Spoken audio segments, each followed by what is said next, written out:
Oi, gente. Hoje eu vim fazer uma devocional aqui fora e eu queria compartilhar com você uma mensagem que Deus ministrou no meu coração ali em Êxodo 33. Ali Deus se encontra irado com o povo, porque no capítulo anterior existe ali o relato da construção do bezerro de ouro. As pessoas acharam que Deus estava demorando demais, então resolveram construir para si mesmas o seu próprio Deus. E aqui no canal eu tenho um vídeo falando sobre idolatria, se você quiser saber um pouco mais. É porque idolatria a gente entende que não é só a questão dos objetos, né? Mas é um conceito bem mais amplo. Se você quiser se aprofundar, eu vou deixar linkado aqui em algum lugar para você acessar. Mas o que Deus trouxe no meu coração através dessa passagem do 33 foi, na verdade, a forma como Deus traz dois pontos. A fidelidade à sua promessa, mas ao mesmo tempo a ira com o pecado do povo. Deus em nenhum momento regrediu da sua promessa, porque Deus é fiel à palavra que Ele profere. Deus é fiel à sua promessa. Então Ele vai dizer, olha, eu vou cumprir, vocês vão entrar na terra prometida, mesmo depois desse pecado absurdo. E eu vou enviar um anjo com vocês, mas a minha presença eu não vou. Então Moisés, ele vai para a tenda do encontro, que também é um conceito que Deus trabalhou no meu coração, porque traz muito a ideia do secreto com Deus. Daquilo que a gente vai buscar no Senhor ali, trancar a porta do quarto e fechar, buscar o Senhor, orar, né? Então essa tenda do encontro foi algo que Deus também tocou muito no meu coração, como algo que deve fazer parte. Moisés tinha uma intimidade com Deus. E ali Moisés deixa claro que a presença de Deus era o mais importante. O texto também vai trazer algumas coisas, como o seguinte: Moisés diz assim: se me vês com agrado, revela-me os teus propósitos. Temos a revelação de Deus através da palavra do Senhor. Essa é a maior revelação de Deus para nós. Mas esse lugar de revelação e tudo que Moisés traz também nesse texto, ali a partir do versículo 12, lembra muito a ideia de intimidade. Revela-me os teus propósitos. Para Deus revelar os propósitos dele para alguém, precisa de intimidade, precisa de um lugar onde você reconheça, precisa realmente de um encontro, como Moisés fez aqui. Revela-me os teus propósitos para que eu te conheça e continue sendo aceito por ti. Lembra-te de que essa nação é o teu povo. Meu pai gosta de usar um exemplo, que é assim, a gente tem mania de falar, eu conheço fulano de tal, famosos principalmente, né? Mas assim, você diz que conhece, mas se você bater na porta dessa pessoa, ela não vai atender, porque ela não te conhece. E o mesmo às vezes a gente faz com Deus. Às vezes a gente fala, não, eu conheço Deus. Eu tô convencido de que Deus existe, eu tô convencido de que existe um mundo espiritual. Eu sou crente, meus pais são crentes. Mas nesse caso, filho de peixe, peixinho não é. Porque a sua intimidade com Deus é algo entre você e Deus. A gente ter crescido, ter nascido na igreja, não nos coloca num lugar de salvação automaticamente. Não nos coloca num lugar de proximidade com Deus automaticamente. É necessário essa tenda do encontro, é necessário você saber, conhecer quem é o seu Deus. E também buscá-lo com a motivação correta. Buscar mais o abençoador do que a bênção. Porque aqui a bênção estava garantida. Deus em nenhum momento voltou atrás da sua palavra. Mas o que não estava garantido era a presença de Deus nessa caminhada. Deus se irou com o povo. Na verdade, o povo nem queria saber de Deus. A demora de Deus em aparecer fez com que em 40 dias as pessoas simplesmente construíssem um outro Deus. Ou seja, uma rejeição. E você rejeitar a Deus é algo muito grave. Deus gosta de exclusividade e Ele ama o seu povo. Aqui o final do texto, lembra-te de que essa nação é o teu povo. A questão espiritual ela também envolve uma questão de família, de um povo, de pertencimento. E é isso que Moisés argumenta com Deus. É o teu povo. No versículo 16, Moisés questiona Deus. Que mais poderá distinguir a mim e a teu povo de todos os demais povos da terra? Porque um povo que carrega o nome de Deus, o único Deus, difere de todos os outros que colocam a sua confiança em deuses construídos por eles mesmos para satisfazerem as suas próprias necessidades. Deuses falsos para suprir ego. Seja esses deuses algo construindo com a sua própria mão, de madeira, de pedra, ou seja deuses e altares levantados para pessoas que colocam outras pessoas num nível de importância maior do que elas deveriam ter, num grau de decisão mais importante do que deveria ter. Qualquer coisa que a gente coloca acima de Deus ganha essa conotação de idolatria. E o que nos difere é servir a um Deus vivo e real, autônomo, que tem misericórdia de nós, mas não existe para nos servir, a tudo que a gente quer conforme a nossa vontade. Mesmo Jesus, ele veio para cumprir a vontade do Pai, mas em nenhum momento foi abandonado. Mas o nosso problema é que muitas vezes a gente busca Deus apenas pela promessa. E às vezes, por conta da sua fidelidade, Deus cumpre a promessa. Às vezes você orou tanto por causa de uma restauração de um casamento, por exemplo, essa restauração aconteceu. Ou orou muito por conta de um emprego, por conta de alguma coisa que Deus tinha prometido, já havia prometido para você, e Deus cumpre. Mas quando você recebe a bênção, logo você rejeita a presença de Deus. Porque Deus às vezes é tratado como um gênio da lâmpada. Cumprir o que eu queria, não preciso mais. E não é assim que funciona. Deus é um Deus todo-poderoso.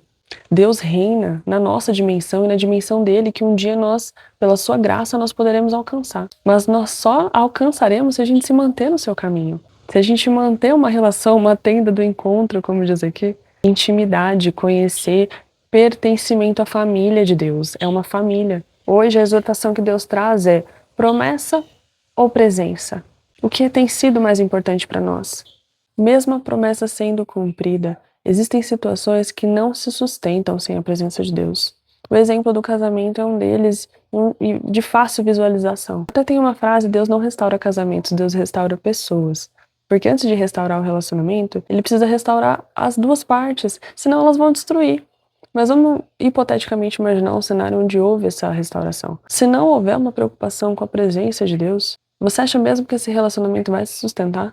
Um casamento com ofensas, com desrespeito, onde um dia tá tudo bem, no outro dia tá tudo mal, instabilidade. Porque ainda que o casamento seja restaurado, se nós não formos restaurados, o pecado ele entra e ele destrói. E o inimigo atua na destruição de famílias fortemente. Tô dando esse exemplo porque é muito fácil de visualizar. Um pregador trouxe esses dias também na igreja uma passagem sobre Ezequiel. Na hora de dar um contexto geral sobre o livro, ele fala sobre um tempo de juízo, sobre um tempo de restauração e sobre um tempo de renúncia. Por quê? Porque se não houver renúncia do pecado, do adultério, do mau-caratismo, da postura imatura, uma postura que desagrada a Deus no geral, se não houver a renúncia, o ciclo se repete. A questão é quem está no comando da sua vida, se é a presença de Deus ou se é o seu próprio ego e as suas emoções, ou o inimigo atuando através de opressão e às vezes possessão maligna, que são duas coisas diferentes. Mas a questão é, um cenário de promessa sem a presença de Deus, ele não se sustenta e de nada vale. Até porque, partindo do pressuposto da eternidade, nós estamos caminhando para a eternidade. Todos nós chegará o nosso último dia. E essa ideia de eternidade, ela também só faz sentido se você tem interesse em conhecer a Deus, se você conhece a Deus e se você é conhecido por Ele. O exemplo do famoso que eu dei. A gente até fala que conhece, mas Ele nos conhece? Não. E assim é com Deus. Às vezes a gente fala que conhece Deus, mas será que nós somos conhecidos verdadeiramente por Ele? Porque isso faz muita diferença na nossa vida. Às vezes eu leio essa passagem e é impressionante o privilégio que Moisés teve de realmente ter um encontro, você passar tantos dias na presença de Deus. Isso é um privilégio. Que fica esse questionamento no nosso coração. Nós temos buscado mais a bênção ou o abençoador? Confiando no nome dele. O que está no nosso coração? O que de fato a gente está querendo? Você quer esse emprego? Você quer essa restauração desse casamento? Mas essas bênçãos vão glorificar a Deus? Existe alguma motivação no seu coração, em algum lugar, que realmente busque glorificar a Deus nas coisas que você faz, nas coisas que você busca, nas coisas que você ora? Você quer esse casamento de volta, mas você quer glorificar a Deus nesse casamento? Respeitando, amando, perdoando, recomeçando de verdade com Deus? Ou você apenas quer a bênção? Para a bênção chegar na sua mão e você destruir de novo? Porque às vezes na imaturidade é isso que a gente faz. O ciclo se repete. Juízo, restauração, renúncia. Sem a renúncia, juízo e restauração, juízo e restauração. E quantas vezes Deus vai precisar nos restaurar? Até que a gente aprenda a renunciar. Renunciar ao pecado que destrói as nossas vidas, as nossas famílias, as nossas relações. Quanto de exemplo de Deus você dá, a gente consegue dar no nosso trabalho? Esse trabalho é para a glória de Deus? O quanto desse relacionamento que você tá inserido glorifica a Deus? Ou mesmo o relacionamento que você sonha em ter, as coisas que você sonha em construir na sua vida, seja uma família, seja uma carreira, seja os dois.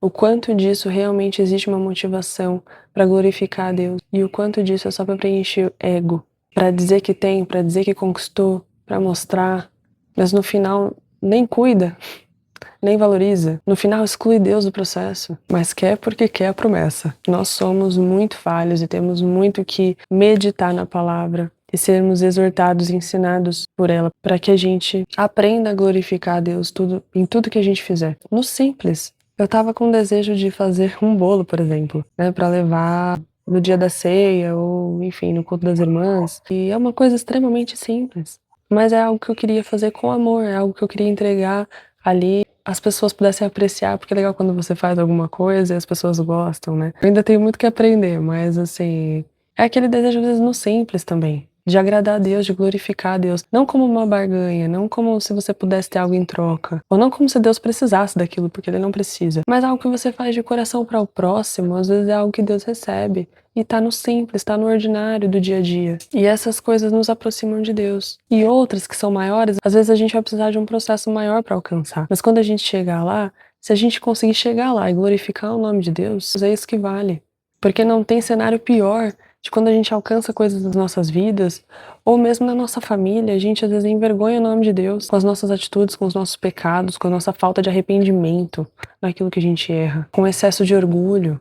O inimigo atua muito no orgulho, atua muito na destruição de famílias, de relacionamentos através do orgulho. Mas hoje o meu desejo é que Deus nos dê um novo coração, um coração que tenha realmente o desejo de ter a presença de Deus e não só a promessa. Um coração que tenha o desejo de glorificar o nome de Deus em tudo que estiver envolvido, seja um projeto pequeno, seja um projeto grande, seja a sua família, que é muito importante, é um dos projetos mais importantes, na verdade, para nós e para a sociedade como um todo. A família tem um papel muito importante. Famílias estruturadas glorificam a Deus. E se eventualmente você não veio de uma família estruturada, pense que hoje uma família estruturada pode vir de você. E para isso você precisa fazer as escolhas certas. Família estruturada, ela vem da presença de Deus. Muitos têm uma família, mas uma família que glorifica a Deus, poucos conseguem ter. Ou levam muitos anos de processo e sofrimento para conseguir alcançar.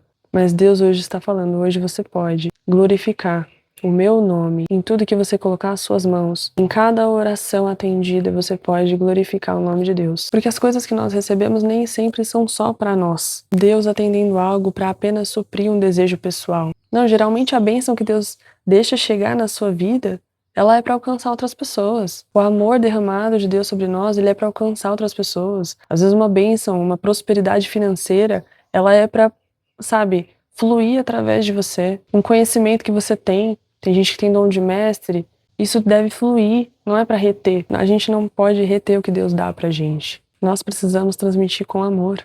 Então que Deus nos dê essa capacidade em nome de Jesus, de tê-lo como prioridade, de glorificar o seu nome em tudo. Porque a gente sempre pode recomeçar.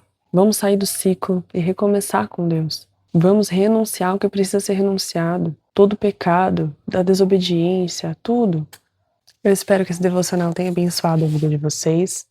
E eu desejo que cada um de nós sejamos conhecidos pelo nosso Deus, em nome de Jesus. Se esse devocional falou com você, eu peço que você se inscreva no canal, deixe o seu like, compartilhe com alguém que veio ao seu coração e também deixe o seu comentário, que a gente possa conversar.